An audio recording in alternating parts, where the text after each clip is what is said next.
ವೀಕ್ಷಕರೇ ನಮಸ್ತೆ, BN TV ಕನ್ನಡಗೆ ಸ್ವಾಗತ. ಭಾರತ ಮತ್ತು ಪಾಕಿಸ್ತಾನದ ನಡುವಿನ ಕದನ ವಿರಾಮಕ್ಕೆ ತಾನೇ ಮಧ್ಯಸ್ಥಿಕೆ ವಹಿಸಿದ್ದೇನೆ ಎಂದು ಈ ಹಿಂದೆ ಹೇಳಿಕೊಂಡಿದ್ದ ಡೊನಾಲ್ಡ್ ಟ್ರಂಪ್ ಇದೀಗ ತಮ್ಮ ಹೇಳಿಕೆಯನ್ನ ಬದಲಾಯಿಸಿಬಿಟ್ಟಿದ್ದಾರೆ. ಉಭಯ ದೇಶಗಳ ನಡುವಿನ ಉದ್ವಿಗ್ನ ಪರಿಸ್ಥಿತಿಯನ್ನ ಪರಿಹರಿಸಲು ಸಹಾಯ ಮಾಡಿದ್ದೇನೆ ಎಂದಷ್ಟೇ ಹೇಳಿದ್ದಾರೆ. ಅಲ್ಲದೆ ಭಾರತ ಮತ್ತು ಪಾಕಿಸ್ತಾನದೊಂದಿಗೆ ವ್ಯಾಪಾರದ ಬಗ್ಗೆಯೂ ಮಾತನಾಡಿದ್ದಾಗಿ ಟ್ರಂಪ್ ಹೇಳಿಕೆ ನೀಡಿದ್ದಾರೆ. ಇತ್ತೀಚೆಗೆ ಭಾರತ ಮತ್ತು ಪಾಕಿಸ್ತಾನದ ನಡುವೆ ಘೋಷಣೆಯಾಗಿದ್ದ ಕದನ ವಿರಾಮಕ್ಕೆ ನಾನೇ ಮಧ್ಯಸ್ಥಿಕೆ ವಹಿಸಿದ್ದೇನೆ ಎಂದು ಹೇಳಿಕೊಂಡಿದ್ದ ಅಮೆರಿಕದ ಅಧ್ಯಕ್ಷ ಡೊನಾಲ್ಡ್ ಟ್ರಂಪ್ ಇದೀಗ ಉಲ್ಟಾ ಹೊಡೆದುಬಿಟ್ಟಿದ್ದಾರೆ. ಪಹಲ್ಗಾಮ್ ಭೀಕರ ಭಯೋತ್ಪಾದಕ ದಾಳಿಯ ನಂತರ ಉಭಯ ದೇಶಗಳ ನಡುವೆ ಉದ್ವಿಗ್ನ ಪರಿಸ್ಥಿತಿ ನಿರ್ಮಾಣವಾಗಿತ್ತು. ಎರಡೂ ದೇಶಗಳು ಯುದ್ಧದತ್ತ ಮುಖ ಮಾಡಿದ್ವು. ನಂತರ ನಾನೇ ಮಧ್ಯಪ್ರವೇಶಿಸಿ ಕದನ ವಿರಾಮಕ್ಕೆ ಕಾರಣವಾದೆ ಎನ್ನುವ ಅರ್ಥದಲ್ಲಿ ಡೊನಾಲ್ಡ್ ಟ್ರಂಪ್ ಹೇಳಿದ್ರು. ಆದರೆ ಇದೀಗ ತಮ್ಮ ಮಾತನ್ನೇ ಬದಲಾಯಿಸಿದ್ದಾರೆ. ಕತಾರ್ನಲ್ಲಿ ಸೇನಾ ಸಿಬ್ಬಂದಿಯನ್ನ ಉದ್ದೇಶಿಸಿ ಮಾತನಾಡಿದ ಡೊನಾಲ್ಡ್ ಟ್ರಂಪ್, ನಾನು ಮಾಡಿದ್ದೇನೆ ಎಂದು ಹೇಳಲು ಬಯಸುವುದಿಲ್ಲ, ಆದರೆ ಪಾಕಿಸ್ತಾನ ಮತ್ತು ಭಾರತದ ನಡುವಿನ ಸಮಸ್ಯೆಯನ್ನ ಪರಿಹರಿಸಲು ನಾನು ಸಹಾಯ ಮಾಡಿದ್ದೇನೆ. ಪರಿಸ್ಥಿತಿ ತುಂಬಾ ಹದಗೆಟ್ಟಿತ್ತು. ಕ್ಷಿಪಣಿಗಳನ್ನು ಬಳಸುವ ಹಂತಕ್ಕೆ ಹೋಗ್ತಾ ಇದ್ರು. ನಾವು ಅದನ್ನು ಸರಿಪಡಿಸಿದ್ದೇವೆ. ನಾನು ಇಲ್ಲಿಂದ ಹೋದ 2 ದಿನಗಳ ನಂತರ ಅದು ಮತ್ತೆ ಪ್ರಾರಂಭವಾಗುತ್ತದೆ ಎಂದು ನಾನು ಭಾವಿಸುವುದಿಲ್ಲ. ಈಗ ಎಲ್ಲವೂ ಶಾಂತವಾಗಿದೆ ಎಂದು ನಾನು ಭಾವಿಸುತ್ತೇನೆ ಎಂದಿದ್ದಾರೆ. ಭಾರತ ಮತ್ತು ಪಾಕಿಸ್ತಾನದೊಂದಿಗೆ ವ್ಯಾಪಾರದ ಬಗ್ಗೆ ಮಾತನಾಡಿದ್ದಾಗಿ ಟ್ರಂಪ್ ಇದೇ ವೇಳೆ ಹೇಳಿದ್ದಾರೆ. ನಾವು ಅವರೊಂದಿಗೆ ವ್ಯಾಪಾರದ ಬಗ್ಗೆ ಮಾತನಾಡಿದ್ದೇವೆ. ಯುದ್ಧದ ಬದಲು ವ್ಯಾಪಾರ ಮಾಡೋಣ ಎಂದು ಹೇಳಿದ್ದೆವು. ಪಾಕಿಸ್ತಾನ ಅದಕ್ಕೆ ಸಂತೋಷದಿಂದ ಒಪ್ಪಿಕೊಂಡಿತು. ಭಾರತವು ಕೂಡ ಒಪ್ಪಿಕೊಂಡಿದೆ. ಅವರು ಸುಮಾರು 1000 ವರ್ಷಗಳಿಂದ ಹೋರಾಡ್ತಾ ಇದ್ದಾರೆ. ನಾನು ಅದನ್ನು ಸರಿಪಡಿಸಬಲ್ಲೆ ಎಂದು ಹೇಳಿದೆ. ನಾನು ಏನನ್ನಾದರೂ ಸರಿಪಡಿಸಬಲ್ಲೆ. ಎಲ್ಲರನ್ನು ಒಟ್ಟಿಗೆ ಸೇರಿಸೋಣ ಎಂದು ಟ್ರಂಪ್ ಹೇಳಿದ್ದಾರೆ.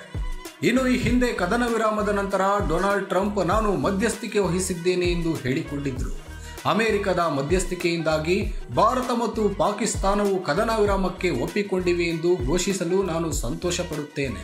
ಸಾಮಾನ್ಯವಾಗಿ ಜ್ಞಾನ ಮತ್ತು ಉತ್ತಮ ಬುದ್ಧಿವಂತಿಕೆಯನ್ನು ಬಳಸಿದ್ದಕ್ಕಾಗಿ ಎರಡೂ ದೇಶಗಳಿಗೆ ಅಭಿನಂದನೆಗಳು. ಈ ವಿಷಯಕ್ಕೆ ಗಮನ ಕೊಟ್ಟಿದ್ದಕ್ಕಾಗಿ ಧನ್ಯವಾದಗಳು ಎಂದು ಡೊನಾಲ್ಡ್ ಟ್ರಂಪ್ ಟ್ವೀಟ್ ಮಾಡಿದ್ರು. ಅಲ್ಲದೆ ಅಮೆರಿಕದ ಗೃಹ ಕಾರ್ಯದರ್ಶಿ ಮಾರ್ಕೋ ರೂಬಿಯೋ ಮತ್ತು ಉಪಾಧ್ಯಕ್ಷ JD ವ್ಯಾನ್ಸ್ ಅವರ ಪಾತ್ರವನ್ನು ಟ್ರಂಪ್ ಶ್ಲಾಘಿಸಿದ್ರು. ವ್ಯಾಪಾರವನ್ನು ಸ್ಥಗಿತಗೊಳಿಸುವ ಬೆದರಿಕೆ ಹಾಕಿ ಎರಡೂ ದೇಶಗಳ ಮೇಲೆ ಅಮೆರಿಕ ಒತ್ತಡ ಹೇರಿದೆ.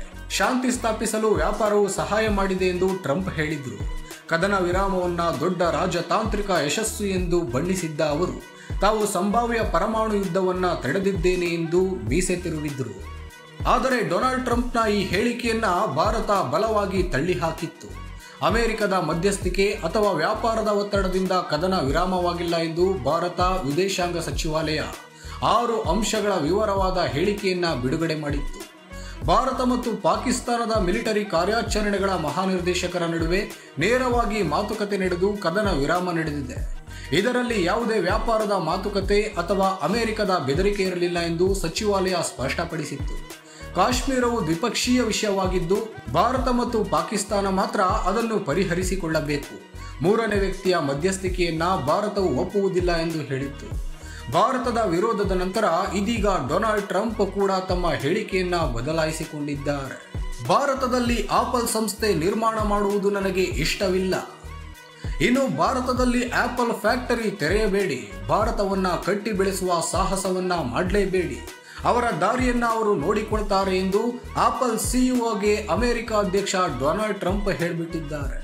ದೋಹಾದಲ್ಲಿ ನಡೆದ ಉದ್ಯಮ ಕಾರ್ಯಕ್ರಮದಲ್ಲಿ ಡೊನಾಲ್ಡ್ ಟ್ರಂಪ್ ಮಾತನಾಡಿದ್ದು, ನಾನು ಆಪಲ್ ಸಿಇಒ ಟಿಮ್ ಕುಕ್ಗೆ ಹೇಳುತ್ತಿದ್ದೇನೆ, ನನ್ನ ಸ್ನೇಹಿತ, ನಿಮ್ಮನ್ನು ನಾನು ಚೆನ್ನಾಗಿ ನಡೆಸಿಕೊಳ್ಳುತ್ತಿದ್ದೇನೆ.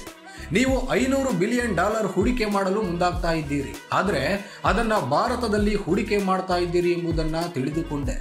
ನೀವು ಭಾರತದಲ್ಲಿ ಹೂಡಿಕೆ ಮಾಡುವುದು ಬೇಡ. ನೀವು ಭಾರತವನ್ನು ನೋಡಿಕೊಳ್ಳಲು ಬಯಸಿದರೆ ನೀವು ಭಾರತದಲ್ಲಿ ಹೂಡಿಕೆ ಮಾಡಬಹುದು. ಭಾರತ ವಿಶ್ವದಲ್ಲಿ ಅತಿ ಹೆಚ್ಚು ಸುಂಕ ವಿಧಿಸುವ ರಾಷ್ಟ್ರಗಳಲ್ಲಿ ಒಂದಾಗಿದೆ. ಹಾಗಾಗಿ ಭಾರತದಲ್ಲಿ ಮಾರಾಟ ಮಾಡುವುದು ತುಂಬಾ ಕಷ್ಟ ಎಂದು ಅಮೆರಿಕ ಅಧ್ಯಕ್ಷ ಡೊನಾಲ್ಡ್ ಟ್ರಂಪ್ ಕಡ್ಡಿ ಹಾಕಿದ್ದಾರೆ. ಭಾರತದೊಂದಿಗೆ ವಾಷಿಂಗ್ಟನ್ನ ವಿಶಾಲ ವ್ಯಾಪಾರ ಸಂಬಂಧಗಳ ಕುರಿತು ಚರ್ಚಿಸುವಾಗ ಟ್ರಂಪ್ ಈ ಹೇಳಿಕೆ ನೀಡಿದ್ದಾರೆ ಎಂದು ಮಾಧ್ಯಮಗಳು ವರದಿಯನ್ನ ಮಾಡಿವೆ. ಕ್ಯುಪರ್ಟಿನೋ ಮೂಲದ ತಂತ್ರಜ್ಞಾನ ಕಂಪನಿಯು ಭಾರತದಲ್ಲಿ ತನ್ನ ಐಫೋನ್ ಉತ್ಪಾದನೆಯನ್ನು ಹೆಚ್ಚಿಸಲು ಹಲವಾರು ಕ್ರಮಗಳನ್ನು ತೆಗೆದುಕೊಳ್ಳುತ್ತಿರುವಾಗ ಮತ್ತು ದೇಶದಲ್ಲಿ ಕಾರ್ಯನಿರ್ವಹಿಸುವ ಅಸೆಂಬ್ಲಿ ಸ್ಥಾವರಗಳನ್ನು ಸ್ಥಾಪಿಸುತ್ತಿರುವಾಗ ಈ ಹೇಳಿಕೆಯನ್ನು ನೀಡಲಾಗಿದೆ. ಈ ಸ್ಥಾವರಗಳಲ್ಲಿ 2 ತಮಿಳುನಾಡಿನಲ್ಲಿ ಮತ್ತು 1 ಕರ್ನಾಟಕದಲ್ಲಿದೆ. ಆಪಲ್ ಉತ್ಪಾದನಾ ಘಟಕಗಳನ್ನು ಸ್ಥಾಪಿಸಲು ಫಾಕ್ಸ್ಕಾನ್ ಮತ್ತು ಟಾಟಾ ಗ್ರೂಪ್ನಂತಹ ತಯಾರಕರೊಂದಿಗೆ ಒಪ್ಪಂದ ಮಾಡಿಕೊಂಡಿದೆ.